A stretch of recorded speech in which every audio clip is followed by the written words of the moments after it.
Thank you, Steve, my pal. We do several events. Washington, Oregon, Idaho together. Hi, everybody. I'm Lori Duckworth. I can't really say Oregon's my home, but it is because I go everywhere, all over, changing laws, changing minds, changing hearts. And you change minds by talking to people, like we talked to you today, like I talked to you earlier, like I'm talking to you now.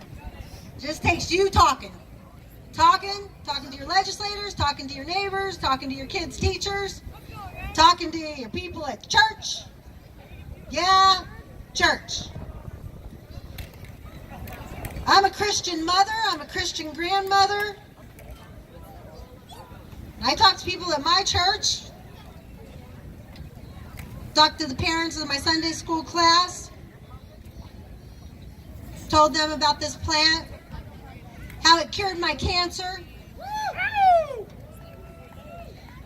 A year after my facility was raided in Medford, Oregon on May 23rd, 2013, I was diagnosed with renal cell carcinoma in my left kidney while I was awaiting trial. And I was lucky enough that I was still able to use my medical cannabis and keep my medical marijuana card from Oregon. It took me 2 years of flooding my body with every kind of cannabis that I could find. If I had a hole, I stuck it in it. I'll leave that to your imagination. I used oil, I used tinctures, I smoked it. I learned to make my own fully extract cannabis oil with a green oil machine. Do you guys know what a green oil machine is? No? Look it up. I'm lucky enough to have a life partner that looks shit up. It's kind of one of his taglines.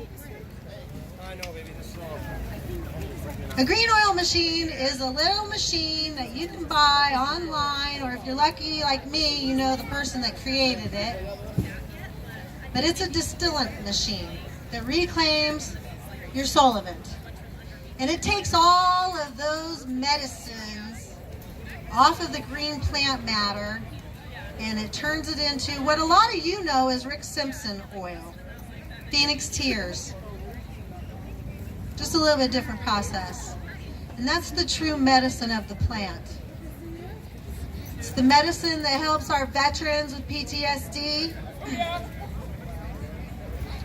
I'm also a lobbyist in Oregon, and I helped to change the last 6 cannabis laws there. We qualified PTSD several years ago as a qualifying condition.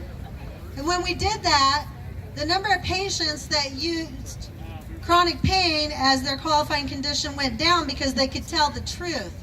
They really suffered from PTSD, and it wasn't just our veterans. It was men and women that had suffered childhood traumas such as sexual abuse, rape, lots of things.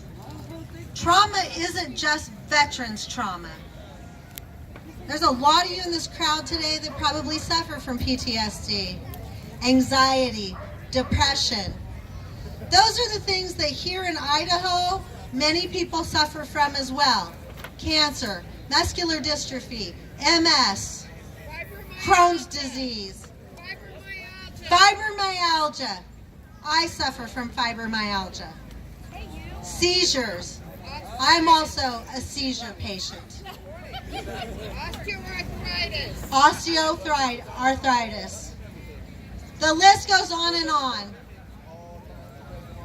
So I'm here in Idaho again, and I keep coming to Idaho, and I'll keep coming to Idaho to change the laws here like we changed the laws in Oregon.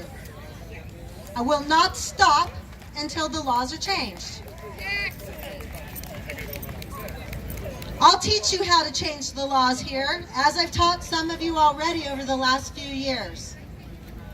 You can't be afraid to talk to your representatives because you're the ones that put them in office. You're the ones that can take them out of office as well. You have to know that your voice counts. Every voice matters.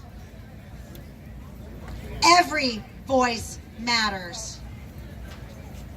Your children's voice matters. Because someday they're going to be running this state. And they're aging just as quickly as we are, day by day. It's very important for you on the first Saturday in May to join us at the Global Marijuana March to sign the petition so we can get this on the ballot and get it done this time. We've ran several petitions here. And the last one we had to pull because there were some flaws in it. And I guarantee you, they've tried already, and you've heard several people speak about that. You heard Bill Hespenson speak about how they've challenged us and held up the petition for 5 days. Yes. They knew we were having this event today, and they knew we wanted to gather signatures. So they put a little speed bump in our way, and it'll be ready in 5 more days. I mean, all you people could have signed that today, and they knew that, and they didn't want that to happen. But that's okay. You come right over here to the Green Party booth and leave your name, and we'll send somebody to your house, or we'll tell you where you can go close to your house to sign that petition, because we're not going to make it any easier on them either. Hey, somebody just lost their tip jar. It's all good, it's empty. For now. It's super important that we get it done, because 2020 is our year in Idaho for you to no longer be landlocked. Excellent. Don't be an island in the middle of a green sea. I can tell you that in Oregon we have created jobs, and we are breaking the stigma of the reefer madness. And you all, every one of you, deserve the freedom that we have in Oregon. You deserve the freedom that Utah just passed. And by God, if Utah can do it, we can definitely do it here, right? Yeah! I'm really proud of my mother-in-law, Jackie, who just got up here and spoke, because she does speak for her generation. And you're going to hear from my father-in-law in just a little bit. I think he's napping right now. That's what old folks get the pleasure of doing when they retire. Russ and I will get the pleasure of doing that someday when we retire. I hope you guys come on up to Sumter. Join us at the Coffee Pot. That's our little dispensary up there. Mention you were here, and you might get a discount or two or a sample for free. Come on back to the table. We got a few free t-shirts left. Join us at the Log Cabin Restaurant, which will be open, sometime in May. Definitely by Memorial Day. And stay at our 420 friendly cabins, Delta 9 cabins. First place we know of on the east side of the state in Oregon where you're actually able to stay and enjoy your cannabis after you buy it at the dispensary next door. Restaurant will have some munchies. I'm really proud of everybody here that you had the guts to come out and show your face. Thanks, everybody. Have a blessed Boise Hempfest. We'll see you next year when we're on the ballot. Have a great day.